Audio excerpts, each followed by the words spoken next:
हाय दोस्तों, तो जिस मूवी के बारे में हम आज बात करेंगे वो है द फर्स्ट वुमन। 2024 में रिलीज हुई ये फिल्म के डायरेक्टर आर्कचर स्टीवनसन है। ये मूवी द वुमन सीरीज की 6th मूवी है। IMDb पर इसको मिले हैं 10 में से 6.7 स्टार्स एंड रॉटन टोमेटो में इसकी रेटिंग 82% विद ऑडियंस स्कोर 70% है। तो बिना टाइम वेस्ट किए बढ़ते हैं एक्सप्लेनेशन की तरफ।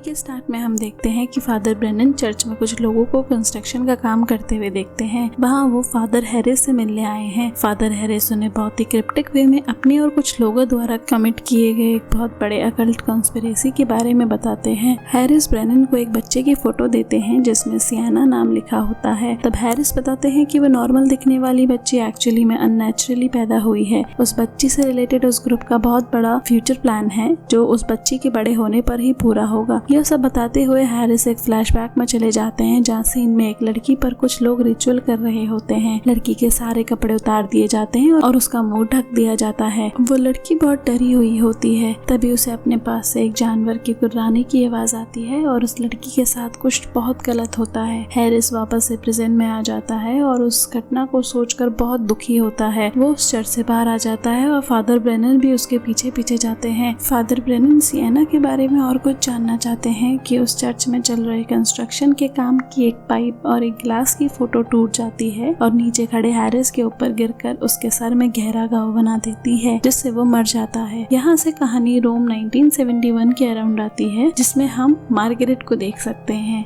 यहाँ मार्गरेट अमेरिका से रोम आई है। इसी सीन में हम कार्डिनल लॉरेंस और फादर गैब्रियल से भी मिलते हैं। मार्गरेट यहाँ अपने नन बनने की ओथ लेने आई है और लॉरेंस उसको देख के ऐसे खुश होते हैं जैसे कि उनकी खुद की बेटी अमेरिका से आई हो। ऑर्फनेज जाते ही वो नोटिस करती है कि वहाँ मोस्टली सब लड़कियां ही रहती है और यहाँ वो सबसे पहले सिस्टर सिल्विया से मिलती है जो उसे पूरा ऑर्फनेज दिखाती है। मार्गरेट को यहाँ एक प्रेग्नेंट वुमन भी दिखती है। सिस्टर सिल्विया बताती है कि ऑर्फनेज का स्टेट के साथ एक कॉन्ट्रैक्ट भी है जहाँ वो प्रेग्नेंट अनमैरिड वुमेन्स को डिलीवरी सर्विसेज और उनको शेल्टर प्रोवाइड करते हैं। थोड़ा आगे बढ़ते ही उसकी मुलाकात सिस्टर एंजेलिका और कार्लिटा नाम की एक बच्ची से होती है। सिल्विया बताती है कि एंजेलिका का बिहेवियर थोड़ा एबनॉर्मल सा जरूर है बट वो दिल की बहुत अच्छी है। कहानी आगे बढ़ती है और मार्गरेट देखती है कि कार्लिटा को ड्राइंग करना अच्छा लगता है। वो अजीब क्रिप्टिक से स्केचेस बनाती है। देखने में वो एक मिस्टीरियस कैरेक्टर सी लगती है। मार्गरेट उससे मिलती है एंड खुद को इंट्रोड्यूस करती है। तभी कार्लिटा उसकी तरफ बढ़कर अचानक से उसको लिक करती है और एक ड्राइंग देती है। नेक्स्ट सीन में मार्गरेट अपने रूम पे जाती है जहाँ वो अपनी रूममेट लुस से मिलती है जो खुद एक नन होती है। लुस को बाहर जाकर पार्टी करना पसंद होता है। मार्गरेट ऑर्फनेज में बच्चों को पढ़ाती है और वहाँ धीरे धीरे सेटल होने की कोशिश करती है। वो नोटिस करती है कि कार्लिटा को ऑर्फनेज वाले रूम में ही बंद रखते हैं और वो बाकी बच्चों के साथ ज्यादा इन्वॉल्व भी नहीं होती। इन सब का कारण कार्लिटा को आते अजीब से विजन्स हैं। नेक्स्ट सीन में मार्गरेट अपने रूम में आती है जहाँ वो देखती है कि उसकी रूममेट लुस किसी पार्टी में जाने के लिए रेडी हो रही है। वो रिक्वेस्ट करके मार्गरेट को रेडी करती है और पार्टी में चलने के लिए फोर्स करती है। वहाँ जाते ही वो लोग ड्रिंक करने लगते हैं और उनकी मुलाकात दो लड़कों से होती है जिनका नाम अल्फांसो और पाउलो होता है। अपनी दोस्त लुस और अल्फांसो को डांस करते देख मार्गरेट का भी मन होता है डांस करने का। तब पाउलो उसे डांस करने के लिए बुलाता है और वो भी डांस करने लगती है। डांस करते करते सडनली मार्गरेट और पाउलो किस करने लगते हैं और मार्गरेट उसको कार्लिटा की तरह लिक करती है। मार्गरेट की आंखें सीधे अगले दिन रूम पर ही खुलती है जहाँ वो अपने रूममेट से पूछती है कि कल रात सब ठीक तो था ना। लुस उसे बताती है कि सब ठीक था और वो लोग सही से रूम में आ गए थे। मार्गरेट को अच्छा फील नहीं होता है और वो अपने आप को इसका दोषी मानती है। वो प्रे करने और माफी मांगने एक चर्च में जाती है जहाँ उसे फादर ब्रेनन मिलते हैं। फादर ब्रेनन उसे बताते हैं कि वो ऑर्फनेज पर किसी पे भी ट्रस्ट ना करे।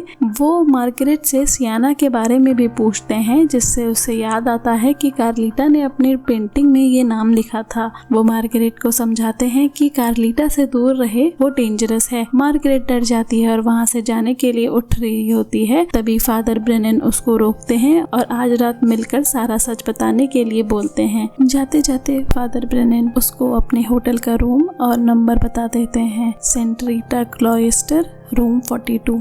ऑर्फनेज वापस आते ही वो कार्लिटा को ढूंढती है। उसको कार्लिटा के लिए बुरा भी लगता है क्योंकि यहाँ कोई उससे बात नहीं करता। वो कार्लिटा को समझाती है कि अलग होना बुरा नहीं है, वो भी बचपन में ऐसी ही थी और उसको भी अजीब से विजन्स आते थे। वो समझाती है कि कार्लिटा बहुत स्ट्रांग है और वक्त के साथ सब ठीक हो जाएगा। यह सुनकर कार्लिटा को बहुत अच्छा लगता है। तभी मार्गरेट किसी के चीखने की आवाज सुनती है और कार्लिटा को अपने रूम में जाने के लिए बोलती है। वो जाके देखती है तो पता चलता है कि ऑर्फनेज के वार्ड में एक लड़की की डिलीवरी हो रही है। डिलीवरी के टाइम मार्गरेट को दिखता है कि उस प्रेग्नेंट औरत के वूम से एक डीमन का हाथ निकल रहा है। यह सब देखकर वो बेहोश हो जाती है। मार्गरेट के होश में आते ही कार्डिनल लॉरेंस उससे मिलने आते हैं और उसे समझाते हैं कि ऐसा होना बहुत नॉर्मल है, एज उसने पहली बार किसी को डिलीवरी देते हुए देखा था। नेक्स्ट सीन में वो ऑर्फनेज के गार्डन में आ जाती है जहाँ सब खेल रहे हैं और एंजॉय कर रहे हैं। वो देखती है कि कार्लिटा से सिस्टर एंजेलिका सीक्रेटली में कुछ बात कर रही है। वो दोनों के पास जाती है और एक ड्राइंग देखती है जिसमें एक लड़की बेड से बंधी हुई है, उसके पेट में बच्चा है और उसके आसपास नन्स हैं। पूछने पर एंजेलिका बोलती है कि वो बच्चा उसने ड्रॉ किया है। इस पर मार्गरेट एंजेलिका पर गुस्सा करती है। तभी एंजेलिका खड़ी होकर मार्गरेट को किस कर देती है। यहाँ पर थोड़ा अजीब ये था कि किसिंग सीन में ऑर्फनेज में कोई भी रिएक्ट नहीं करता, जैसे कि वो घटना बहुत नॉर्मल हो। उसके बाद एंजेलिका ऑर्फनेज की रूफ में चढ़कर अपने ऊपर पेट्रोल डाल लेती है और हंसते हुए मार्गरेट और कार्लिटा की तरफ देखकर बोलती है कि यह सब तुम्हारे लिए है। यह बोलने के बाद वो खुद को आग लगाकर फांसी लगा देती है। यह पूरा सीन वहाँ प्रेजेंट लोगों के लिए बहुत ही डरावना होता है। वहाँ भगदड़ सी मच जाती है। ऑर्फनेज में इतनी अजीब सी चीजें देखकर मार्गरेट को फादर ब्रेनन का ख्याल आता है और वो इस ऑर्फनेज के बारे में और जानने के लिए उनसे मिलने चली जाती है। फादर ब्रेनन मिलते ही मार्गरेट को सेम वही बच्चे की पिक्चर दिखाते हैं जो फिल्म के स्टार्टिंग में फादर हैरिस ने उन्हें दी थी। वो मार्गरेट को बताते हैं कि इस पिक्चर में दिखने वाली बच्ची कार्लिटा है। कन्वर्सेशन के आगे बढ़ते ही वो बताते हैं कि ये लोग हमारे तरह नॉर्मल चर्च के लोग नहीं हैं। ये लोग बहुत पावरफुल हैं और ये पावर मेंटेन करने के लिए वो कुछ भी करने को तैयार हैं। जैसे लोगों का दिन प्रतिदिन गॉड से बिलीव उठता जा रहा है, उन लोगों को वापस बिलीव में लाने के लिए वो लोग कुछ ऐसा क्रिएट करना चाहते हैं जिससे लोग डरें और चर्च में वापस आना शुरू कर दें। उन लोगों का ये मानना है कि वो लोग कार्लिटा के थ्रू, जिसमें वो लोग कार्लिटा को अननेचुरली प्रेग्नेंट करके एंटी क्राइस्ट को इस धरती पर लाना चाहते हैं और उसे कंट्रोल पर रखकर अपनी पावर वापस भी पा सकते हैं। यह सब सुनकर मार्गरेट को उनकी बातों पर विश्वास नहीं होता है और वो उन्हें क्रेजी बोलकर वहां से जाने को खड़ी उठती है। ब्रेनन मार्गरेट को बोलते हैं कि अगर तुम्हें मेरी बातों पर यकीन नहीं है तो कार्लिटा का बर्थ डॉक्यूमेंट जाके चेक करो। उसका जन्म 6 महीने की 6 तारीख को 6 बजे हुआ था। 666 यानी कि डेविल का मार्क। उसकी बॉडी पर तुम्हें मार्क ऑफ द डेविल भी मिल जाएगा। मार्गरेट उसको पागल समझ के जाने ही वाली होती है कि ब्रेनन मार्गरेट से हेल्प मांगते हुए ऑर्फनेज से इन्हीं बर्थ सर्टिफिकेट को लाने के लिए बोलता है। वो बोलता है कि 6 जून आने ही वाला है और उससे पहले हमें ये सब मिलकर रोकना होगा, नहीं तो बहुत बड़ा अनर्थ हो जाएगा। अगले सीन में मार्गरेट बच्चों और ऑर्फनेज वालों के साथ म्यूजियम घूमने जाती है। मार्गरेट के दिमाग में बार बार ब्रेनन की बात चल रही थी जिससे उसकी भी क्यूरियोसिटी बढ़ जाती है। म्यूजियम में मार्गरेट कार्लिटा से उसके बचपन के बारे में पूछती है तो कार्लिटा उसको अपने विजन्स के बारे में बताती है। मार्गरेट उसे समझाती है कि वो भी सेम चीजें एक्सपीरियंस करती थी और ये सब दिमाग का खेल है। कार्लिटा उसे समझाती है कि वो सब सच है और डर के वहाँ से चली जाती है। मार्गरेट उसे ढूंढते ढूंढते एक रूम में जाती है जहाँ वो देखती है कि कार्लिटा के साथ एंजेलिका की आत्मा बैठी हुई है और वो उसे देखकर हंस रही है। सिल्विया मार्गरेट और कार्लिटा को ढूंढते हुए उसी रूम में आती है और चलने को बोलती है। उस समय रोम पर सिविल राइट्स के दंगे चल रहे थे। वो लोग बच्चों को बचाते हुए लेकर जा ही रहे होते हैं कि तभी मार्गरेट को धक्का लगता है और वो ग्रुप से अलग हो जाती है। मार्गरेट बहुत घबरा जाती है और तभी उस सेम डीमन के टच करने का एहसास होता है। सिल्विया मार्गरेट को इस हालत में देखकर समझ जाती है और उससे अपने पोजीशन त्यागने को बोलती है। वो बोलती है कि वो नन बनने के लिए फिट नहीं है और उसको अब कार्लिटा से बात करने की परमिशन भी नहीं है। यह सब सुनकर मार्गरेट को गुस्सा आ जाता है और वो सिल्विया सिल्विया को कार्लिटा की इस हालत का दोषी बताती है। मार्गरेट ऑर्फनेज से बाहर आ जाती है और उसे रास्ते में पाउलो दिखता है जो उसे क्लब में मिला था। वो पाउलो को आवाज लगाती है बट पाउलो उसे देखकर डर जाता है और तेज तेज चलने लगता है। वो बोलता है कि मैं तुम्हें नहीं जानता था। इस पर मार्गरेट कंफ्यूज होकर उससे कन्फेस करने को बोलती है। पाउलो बहुत डरा हुआ होता है और कुछ नहीं बोल पाता है। लास्ट में हिम्मत करके पाउलो उसे बोलता है कि look for the devil mark. Paulo के ये बोलते ही उसका एक्सीडेंट हो जाता है। मार्गरेट पाउलो को बचाने की बहुत कोशिश करती है बट उस कोशिश में पाउलो के शरीर के 2 टुकड़े हो जाते हैं और वो कटकर मर जाता है। यह सब देखकर वहाँ खड़े लोग भी डर जाते हैं। मार्गरेट अपने पापों की माफी के लिए फिर से चर्च जाती है। नेक्स्ट सीन में लुज जो मार्गरेट की रूममेट थी वो आज अपने नन बनने की ओथ ले रही है। सब लोगों को बिजी देख मार्गरेट उन डॉक्यूमेंट्स को ढूंढने का प्लान बनाती है। वो सिल्विया के ऑफिस में जाती है और उसे वहाँ वो सीक्रेट रूम मिलता है जहाँ सारी फाइल्स होती हैं। वो वहाँ देखती है कि सियाना नाम से एक नहीं 14 फाइल्स वहाँ पर है जिसमें बर्थ डेट और टाइम कॉमन है। 6 महीने की 6 तारीख को 6 बजे। इन सब फाइल्स में सबके सब बच्चे फीमेल्स थे और सिर्फ सियाना 14 ही जिंदा थी जो नॉर्मल है क्योंकि बाकी सारे बच्चे या तो डिफॉर्म्ड थे या बर्थ के टाइम ही मर गए थे। सियाना 14 और कोई नहीं कार्लिटा ही थी क्योंकि उस फाइल में लिखा था कि वो बच्ची 12 साल पहले पैदा हुई है और उसे सारे बच्चों से अलग भी रखना होगा क्योंकि वो डेविल की बेटी है। यहाँ मार्गरेट को बहुत सारी चीजें भी समझ आ रही थी और वो सारी फाइल्स लेके वहाँ से बाहर आ जाती है। बाहर आते ही वो कार्लिटा को ढूंढती है और उसको अपने साथ ले जा रही होती है कि नन्स की नजर उस पर पड़ जाती है। मार्गरेट भाग के कार्लिटा को रूम में ले जाती है और उससे माफी मांगती है कि पहले उसने उसकी बातों पर यकीन नहीं किया था। तभी वहाँ नन्स आ जाती हैं और मार्गरेट को पकड़ लेती है। कार्लिटा बहुत घबरा जाती है और चिल्लाने लगती है। कार्लिटा के चिल्लाते ही उसके मुंह के अंदर मार्गरेट को डेविल का मार्क दिखता है जिससे ये कंफर्म हो जाता है कि सियाना 14 कार्लिटा ही है। नन्स मार्गरेट को भी एक रूम में बंद कर देते हैं जहां उसे उस रिचुअल से रिलेटेड कुछ विजन्स आते हैं और वो फिर से जली हुई एंजेलिका को भी देखती है जिससे वो बहुत डर जाती है। तभी गैब्रियल वहां आता है और उसे बताता है कि उसे वो फाइल्स मिल गई है और वो दोनों फादर ब्रेनन के पास जाने के लिए निकल जाते हैं। वहां पहुंचते ही वो लोग उन फाइल्स में सियाना से रिलेटेड और जानकारी ढूंढने लगे हैं। तब ब्रेनन बताते हैं कि उनको एंटीक्राइस्ट के लिए एक मेल बच्चा चाहिए और जब वो डीमन अपने द्वारा ही पैदा हुई बच्चियों के साथ मीटिंग करेगा तब ये एंटीक्राइस्ट पैदा होगा।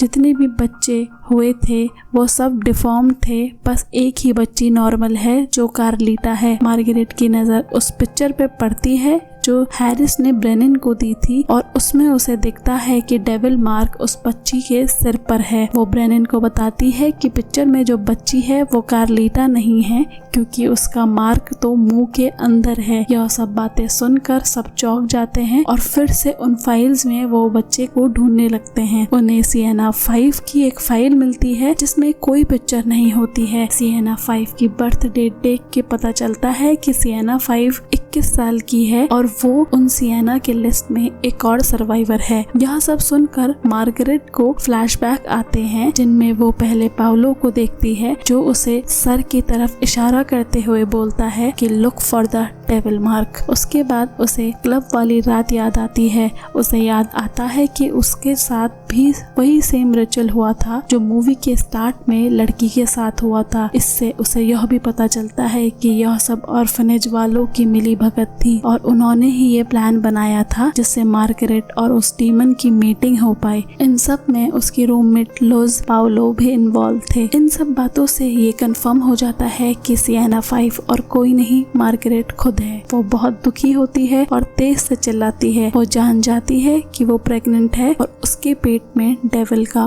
बच्चा है। ब्रेनन उसे शांत करते हुए बोलता है कि पहले मुझे मार्क देखने दो और हम जैसा देख सकते हैं कि वो मार्क इंडीड मार्गरेट के सर में ही होता है। ब्रेनन एंड गैब्रियल दोनों ही घबरा जाते हैं क्योंकि प्रेजेंट डेट थी 6 जून मिडनाइट। उन लोगों के पास ज्यादा वक्त नहीं होता है। तभी मार्गरेट बोलती है कि वो उस बच्चे को मार देना चाहती है। वो लोग सोचते हैं कि अगर मार्गरेट ही सियाना है तो ऑर्फनेज वाले जरूर उसको ढूंढते हुए आएंगे, तो वो हॉस्पिटल के लिए निकल जाते हैं जहां वो मार्गरेट का अबॉर्शन करा देंगे। रास्ते में हॉस्पिटल जाते वक्त ऑर्फनेज वाले उसका एक्सीडेंट करवा देते हैं। एक्सीडेंट बहुत ही खतरनाक होता है जिसमें सबको बहुत गहरी चोट आती है, बट मार्गरेट को कुछ नहीं होता है, जैसे कि उसे किसी डेमोनिक शक्तियों ने बचाया हो। अब मार्गरेट बहुत अजीब सा बिहेव करने लगती है, जैसे कि वो पोजेस्ड हो। उसका पेट भी धीरे धीरे फूलने लगता है और वो बहुत उल्टियाँ करते करते बेहोश हो जाती है। अब यहाँ से वो वापस ऑर्फनेज में ही आ जाती है, जहाँ उसके होश में आते ही कार्डिनल लॉरेंस उसे मिलते हैं। वो उसे बताते हैं कि कैसे सारे ऑर्फनेज के लोगों ने ये प्लान किया और मार्गरेट का उस प्लान में कितना बड़ा रोल है। वो ये भी बताते हैं कि वो बहुत स्पेशल है और इस बेबी के पैदा होते ही लोग गॉड पर विश्वास करने लगेंगे, वापस चर्च आने लगेंगे। पूरी लाइफ तुम जो मकसद ढूंढ रही थी वो ये ही है और ये आज पूरा हो जाएगा। ये सब सुनकर मार्गरेट शॉक में होती है, क्योंकि उसने कार्डिनल लॉरेंस पर बहुत ट्रस्ट किया होता है और वो ही उसके साथ ऐसा कर रहे थे। कुछ नन्स आके मार्गरेट को वहाँ से ऑपरेटिंग रूम में ले जाती है। मार्गरेट वहाँ मौजूद लोगों से हेल्प मांगती रहती है, बट कोई उसकी हेल्प नहीं करता। थोड़ी देर में वो नन्स और एक डॉक्टर मिलके उसकी सर्जरी करते हैं, जहाँ 2 बच्चे पैदा होते हैं, एक लड़का और एक लड़की। यही लड़का एंटी क्राइस्ट होता है। उसके पैदा होने पर सब बहुत खुश होते हैं। मार्गरेट के बोलने पर कार्डिनल लॉरेंस उसके पास आते हैं एंड मार्गरेट उनसे बच्चे को देखने की रिक्वेस्ट करती है। लॉरेंस खुश होकर बच्चे को मार्गरेट को देते हैं। लॉरेंस बोलते हैं कि तुमने गॉड का बहुत जरूरी काम किया है और वो तुमसे बहुत खुश है। मार्गरेट अपने साथ हुए धोखे का रिवेंज लेने की सोचती है और लॉरेंस के नेक में वहाँ पड़ा सर्जिकल नाइफ घुसा देती है। लॉरेंस खून से कवर्ड गिर जाता है। यह देखकर वहाँ सारे लोग चिल्लाते हैं और घबरा जाते हैं। नेक्स्ट वो अपने लड़के को मारने की कोशिश करती है, बट सिल्विया बीच में आकर मार्गरेट से वो बच्चा छीन लेती है। मार्गरेट सिल्विया से लड़ रही होती है कि लुज जो उसकी रूममेट थी उसके पेट में सर्जिकल नाइफ से मार देती है। सिल्विया बाहर जाते जाते सब कुछ जला देने को बोलती है और घायल मार्गरेट और उसकी लड़की को उसी रूम में जलकर मरने को छोड़ देते हैं। यह सब कार्लिटा देख लेती है और वो मार्गरेट को बचाने आती है। मार्गरेट अपने बच्चे को उठाती है और बाहर जाने को तैयार होती है कि तभी उसे वो शैतान जलते हुए दिखता है जिसने उसके साथ बुरा किया होता है। नेक्स्ट सीन में हम देख सकते हैं कि वो नन्स एक यूएस एम्बेसडर के जस्ट पैदा हुए बच्चे से मार्गरेट के बच्चे को बदलवा देती है। वो ये सब इसलिए करती है जिससे उसकी परवरिश एक वेल्दी और पावरफुल फैमिली में हो। कहानी थोड़ी आगे बढ़ती है और सीन में हम कार्लिटा, मार्गरेट और उसकी बेटी को देख सकते हैं। वो लोग बहुत दूर एक सुनसान बर्फीली जगह में एक साथ रह रहे होते हैं। वो लोग बैठ के रात का डिनर ही कर रहे होते हैं कि तभी उन्हें बाहर से फुटस्टेप्स की आवाज आती है। मार्गरेट गन लेके बाहर जाती है, तब उसे पता चलता है कि फादर ब्रेनन उनसे मिलने आए हैं। मार्गरेट फादर से रिक्वेस्ट करती है कि वो यहाँ से चले जाए। ब्रेनन बताते हैं कि मैं तुम्हें सिर्फ वार्न करने आया हूँ। ऑर्फनेज वाले जान गए हैं कि तुम जिंदा हो और वो तुम्हें ढूंढ रहे हैं। वो बच्ची जो एंटी क्राइस्ट की बहन है वो फ्यूचर में बहुत यूजफुल साबित होगी, तो तुम लोग बड़े सावधानी से रहना। जाते जाते ब्रेनन बताते हैं कि तुम्हारा लड़का भी जिंदा है और उसका नाम भी रख दिया गया है डेमियन। यहाँ खत्म होता है मूवी का एक्सप्लेनेशन। इस मूवी में अच्छे जंप स्केयर्स भी हैं एंड ओवरऑल ये एक डिसेंट मूवी है। अगर ये एक्सप्लेनेशन आपको पसंद आया तो please share, subscribe and like करना ना भूलें। हम लोग फ्यूचर में भी ऐसे वीडियोस लाते रहेंगे, तो प्लीज़ हमारे चैनल से जुड़े रहिए। Thank you.